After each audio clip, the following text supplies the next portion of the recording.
ngay bây giờ xin mời quý vị và các bạn chúng ta cùng gặp gỡ lại đại diện của công ty cổ phần 32 tổng cục hậu cần và lắng nghe danh hiệu giải thưởng của chương trình. Chúng tôi là chiến sĩ dành tặng cho đơn vị hôm nay. Cũng như tất cả các đơn vị tham gia chương trình chúng tôi là chiến sĩ, công ty cổ phần 32 sẽ nhận được một kỷ niệm chuông mang logo của chương trình chúng tôi là chiến sĩ. Và bên cạnh đó là một món quà đã rất quen thuộc với các bạn.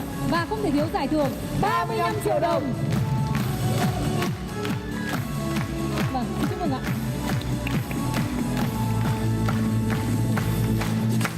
Chúc mừng các bạn. Gửi tặng các bạn.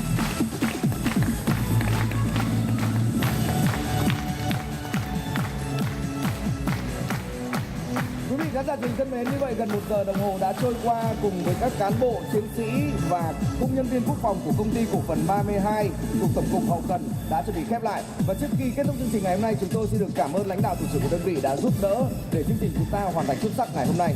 Cảm ơn quý vị khán giả đã luôn đồng hành ủng hộ cho các chiến sĩ của Quân đội Nhân dân Việt Nam, và tuần này là cho các cán bộ công nhân viên của công ty cổ phần 32 đã tham gia chương trình chúng tôi là chiến sĩ. Chúng ta sẽ nói lời chào tạm biệt và rất nhanh thôi, một tuần nữa hẹn gặp lại quý vị trong chương trình Chúng tôi là chiến sĩ.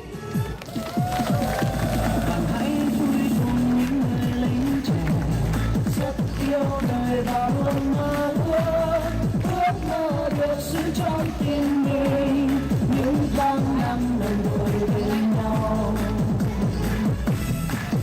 Đời luôn có khi còn nhớ nhà, mưa gió đem lời yêu thương. Anh ơi nơi quê nhà nhưng không đi xa.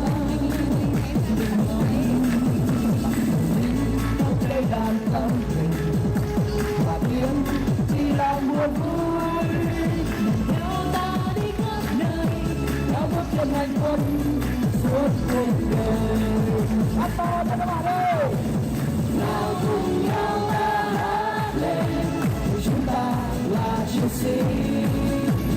Nào cùng nhau ta hát lên, chúng ta yêu cuộc đời.